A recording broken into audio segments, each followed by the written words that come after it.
Hey everybody, just coming to you with my Finnegans Wake project. It starts off with "It was of a night late, lang time agone." If you want to follow along, just do a keyword search and you can bring it up in your reader and follow along. If not, then we're going to read one paragraph today because that one paragraph lasts 2.5 pages. So here we go, one paragraph. It was of a night late, lang time agone, in an Aldstein eld, when Adam was delvin and his madamine spinning water silts. When Mulk Mounty Naughty Men was every bully and the first leal river robber that ever had her ain way, everybody to his love-saking eyes, and every billy lived a love with everybody else. And Jarl Van Hoother had his burnt head high up in his lamp house, laying cold hands on himself. And his two little Jiminies, cousins of ourn, Christopher and Hilary, were kick-a-heeling their dummy on the oilcloth floor of his home-rye castle and earthen house. And be Dermot, who come to the keep of his inn, only the niece of his in-law, the prank queen. Queen is Quean. And the prank queen pulled a rosy one and made her wit forninst the dower. And she lit up, and Fireland was ablaze. And spoke she to the dower in her petty Perusian, "Mark the ones, why do I am a look alike a poss of porter peas?" And that was how the skirmishes began, the skirmishes. But the dower handworded her grace in Deutsch Nassau, "Shut." So her grace O'Malice kidnapped up the Jiminy Christopher, and into the shandy westerness she rain. And Jarl Van Hoother warlest after her with soft dove's gall.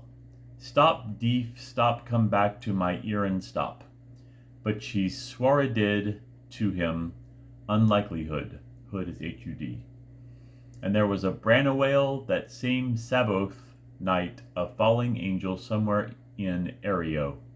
And the prank queen went for her 40 years' walk in Tourlamond, and she washed the blessings of the love spots off the Jiminy with soap, Sulliver, Suttles, and she had her 4 owlers masters for to touch him his tickles, and she convorted him to the one sure all good, and he became a luderman.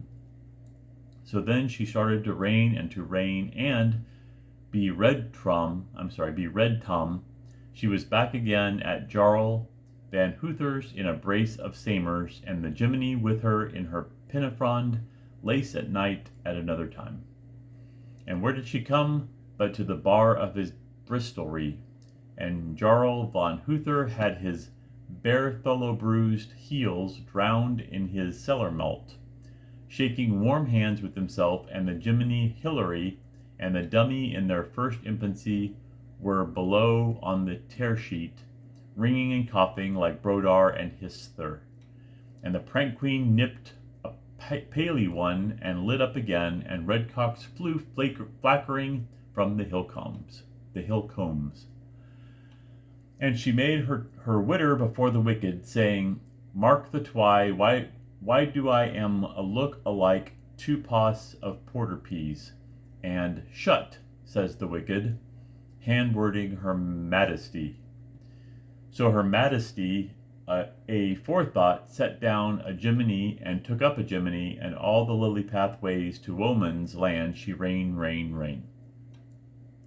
And Jarl Van Hoother bleathered at her with a loud Finnegale, "Stop, Dom, stop, come back with my earring stop." But the prank queen swaredid, "Am liking it."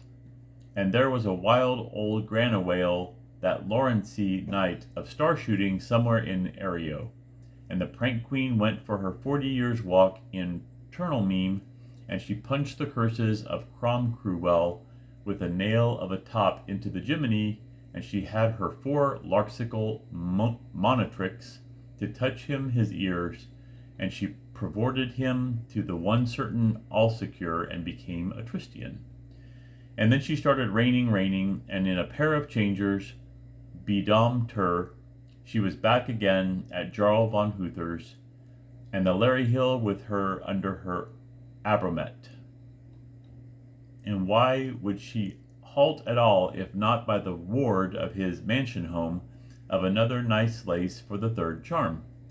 And Jarl von Huther had his hurricane hips up to his pantry box, ruminating in his hold-for stomachs, dare, oh dare, and the Jiminy tougher trees and the dummy were beloved on the watercloth, kissing and spitting, and roguing and poguing like knave paltry and naive bride, and in their second infancy.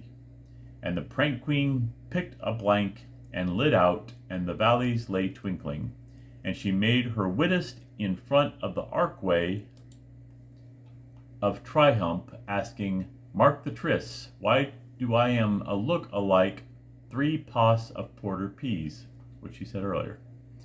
But that was how the skirmishes end up.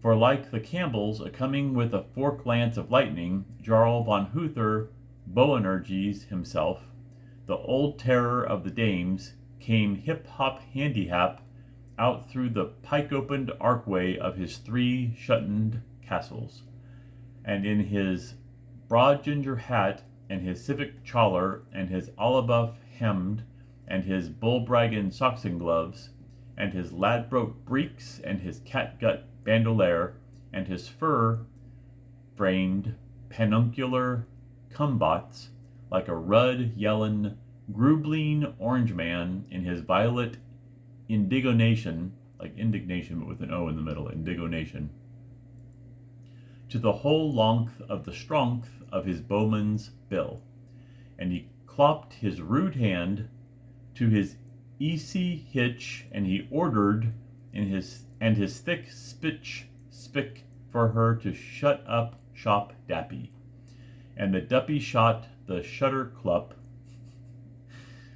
per I almost feel like I'm having a stroke saying this, per codhuska run burger yok gor leor grom gremit hund hearth room thunna ra did diddly fady tilly bum alla kanunan. That was all one word, one of those thunder words that it talks about. And they all drank free. For one man in his armor was a fat match for always for any girls undershirts.